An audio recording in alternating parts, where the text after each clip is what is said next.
Honestly, every time I hear Bulgarian split squats or read Bulgarian split squats, I am internally triggered by how much they hurt me, not just physically, but emotionally as well.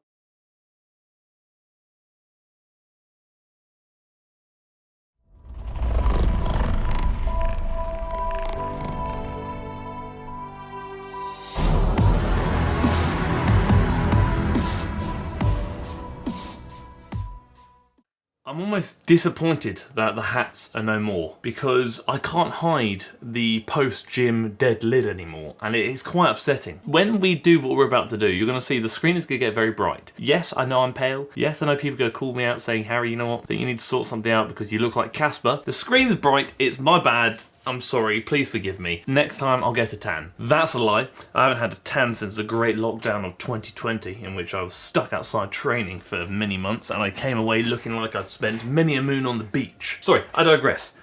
Look, why are you doing that? It's very rude. I know you're thinking, Harry, title of the video, how to train like a Gymshark athlete? You say, you know what, are you going to tell me the secrets? And maybe I am, who knows, maybe there are actually some secrets, I don't know. But what we are going to do today is we're going to gander at the Gymshark Train Instagram account, which was actually a suggestion from Melissa. Shout you out, I appreciate you for always having my back. She sent me a few bits and bobs to look at, and I said, no, that's just actually a really good idea. I've completely forgot they even had an Instagram account like this. It's obviously very popular, it's active, they do a lot of stuff on there. And what better way to look at what the Gymshark athletes are doing than to go on their Gymshark Train account and see what they are doing. It's a roller coaster of emotions. As with most of my videos, I would say they are roller coasters of emotions. Sometimes you laugh, sometimes you feel a bit sad because dead lid.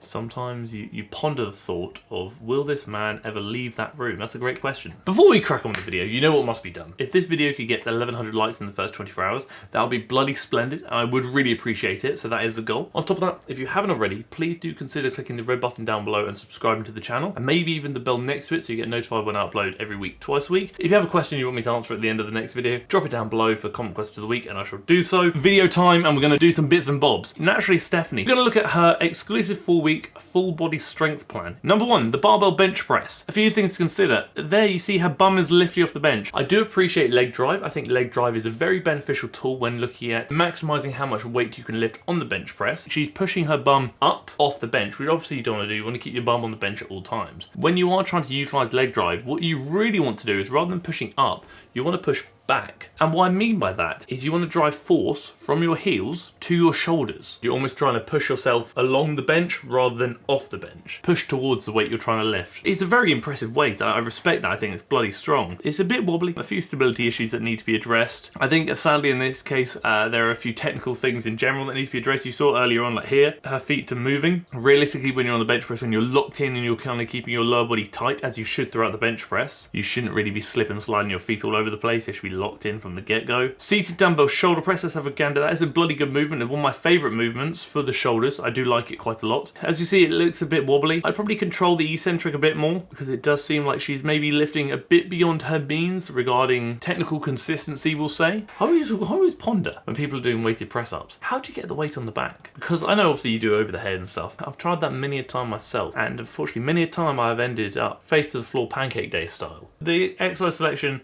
is solid. The order in which they're placed is actually fairly decent as well. The rep ranges are a bit kind of generic. I'd probably play around with lower reps, maybe a 5x5 on the bench press, or maybe like a 6 to 10, and then maybe same sort of thing on the shoulder press, like a 6 to 10, maybe 6 to 12, higher on the isolations like the lateral raises. If I were going to do the cable lateral raises, I'd probably do them lying, and the cable tricep kickback, I'd probably just do like a double rope push down or something similar. Okay, this is another one of the workouts from the 4-week strength plan, so let's find out. So the legs workout, the deadlift 5x5, good rep range. The 5x5 is very much like a basic beginner strength goal rep range, so it's fair, it's decent. Deadlift, so she's doing a sumo deadlift here, as you'll see, and by sumo, I mean that her feet are outside her hands. And when you deadlift conventionally, your feet are inside the hands. When you deadlift sumo, the feet are outside of the hands. The stance is a bit narrow. It's like she's almost trying to squat into it. I'd probably consider going a bit wider. Back position is good, head position is pretty solid. The hips are rising a bit when initiating the movement. A reason for this could be that her hips are too low to begin with. Start with them slightly higher. The thing with the sumo deadlift is this, is what you want to try and do is when the bar is in front of you and you're going to go lift that bar, what you need to do is try and get your hips as close to that bar as possible when she's about to initiate the movement. So that again, what you need to do is try and push those hips forward So again, try and get your hips and like pelvis as close to that bar as possible. It should really help you pop off the floor, which is very nice, and it's helped me a lot with my sumo deadlift. The leg press, we like a leg press. I think the leg press is a fantastic movement, and you can almost change the muscles that are being biased by altering your foot positioning, your stance. Very versatile movement, could do single leg, could do all sorts. The range of motion is quite limited here. She's doing a good thing by pulling herself into the pad. A lot of people neglect to do this. They get a bit loose with the hands, and this is going to lead to their bums flying off the pad and their lower back coming away from it, which can unfortunately put a lot of pressure on the lower back. Pull yourself into the pad, make sure your bum and your lower back is planted at all times, don't let it come off. This range of motion is not ideal. I'm curious to see how much weight she's lifting, because I question whether there may be an element of ego lifting involved. Don't skimp out on the depth on your leg press. If you go arse to grass on a squat, you can go arse to not grass, arse to plate, arse to platform, arse to press on the leg press. You can bum to somewhere on the leg press. Make sure you are getting sufficient depth on the leg press if you are able to. The big thing with the RDL is ensure you are hinging the hips back as far as you can. A lot of people say, oh, when I RDL, I'm hitting the floor. The big thing you got to question there when you are kind of getting very low with the RDL is, are you still hinging at the hips or not? So again, really push those hips back at all times, like you're almost trying to get your bum to the wall behind you or something similar. This is kind of going to be kind of relevant to the comment question of the week question at the end. I would not mix grip it personally. Your grip is likely going to give out before anything else does, so I would definitely consider using straps if you have access to them. Back position is good, head position is pretty good. I control the eccentric more. As you come up, explode and squeeze the bottom. Leg extension, I've covered this many a time. The big focus of the leg extension is to shorten the quads as much as possible. I wouldn't worry about going too far back and like putting too much pressure on the knees. Again, this depends. I'm not saying she is going too far back. I see a lot of people going all the way under. What you really want to focus on doing here is when you get to the top of the rep, holding at the peak contraction when the quads are fully shortened. Another thing you can also consider is try hinging forward at the hips slightly, like a bit of a forward lean at the hips. This can allow you to further shorten the quads, which is fantastic. And that was actually taught to me by JPG on the old TikTok machine. It was a very good tip, and it's helped me with my leg extensions quite a lot. KK Fit, what is occurring here? So we'll say the epic upper body pump. I can see a few issues already. Not issues. I can see a few things I would address. Number one being the rep range, 4x10. When you're isolated to a singular rep range, if you're training 2, if not close to failure, it's very unlikely you're going to get 4 sets of the same reps. If you're getting 4 sets 10, there's a high likelihood that the weight you're using is not heavy enough and you're not essentially taking it close enough to failure, as you likely, in most cases, shouldn't be able to match reps across all 4 sets. The dumbbell lateral raise is a fine movement. Is it a fantastic one? I think there are better alternatives. I like a lying cable lateral raise. I think it's great because I kind of mentioned this before. The dumbbells are at their heaviest due to obviously gravity when you're at the top of the rep, which is unfortunately where the delts are at their weakest when they're shortened. It's going to be really hard to progressively overload that movement, and the progressive overload ceiling is going to be quite low because, like I said, weakest point, but also heaviest point. Not saying it's a bad movement at all. I'm just saying it may not be the best. If it went from a one-arm lateral raise to a collection of multiple raises, I feel lied to right now, Gymshark. Whoever's written this caption, I feel like you've lied to me. I don't know how I feel about that. It's just actually, I do know how I feel about that. And I'm saying I'm borderline hurt. It's okay, we all make mistakes, that's fine. Dumbbell row, fantastic movement as well. Again, what you're trying to focus on here, the peak contraction of the lats, is when your upper arm is in line with the body. Anything further than that kind of brings in the mid back. This is basically a kind of like a face pull / pull down. Hang on a second, it's occurred again. I've been lied to once more. The thing I find about using the rope for things like pull downs is I find it can really make your grip quite a limiting factor. That's just what I found personally. It doesn't apply to everybody. And obviously when you're trying to do like pull based movements, the last thing you want is your grip to be giving out before your back does. Oh, I'm gonna like this because it's gonna be fun. Who are you? Jason's Physique. Hello, sir. Bulgarian split squats, 4x15 each leg. First of all, bloody hard movement. Oh, honestly, every time I hear Bulgarian split squats or read Bulgarian split squats, I am internally triggered by how much they hurt me, not just physically, but emotionally as well. I see them on my program. I say to myself, do I want to do this? Do I want to pursue the fitness lifestyle? Do I want to be a bodybuilder? Sometimes I don't know. Why do Bulgarian split squats that cause me pain when I could go home and watch Netflix and eat chocolate? Pretty easy win there for the chocolate and the Netflix. But we don't do it because we're trying to pursue the glute gains, which is something I've neglected for many years, and I'm paying the price for it now. Don't do what I did, which is neglect the bottom, because then you end up like me with #dead glutes. Do your split squats. As much as they hurt you, they hurt me too. Send me a message on Instagram and say, you know what, Harry, did split squats today. I just want to talk to someone about it. You know what, I'll talk to you as well because I understand how you feel. It's hard.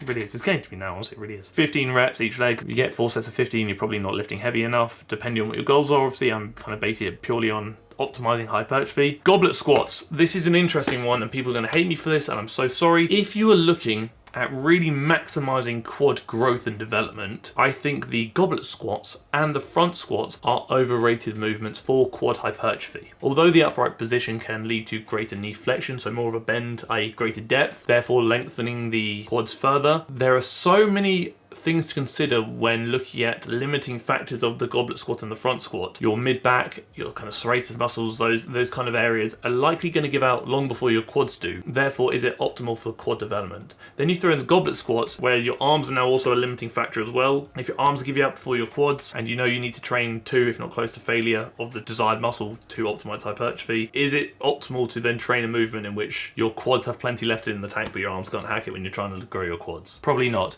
Is it a bad movement?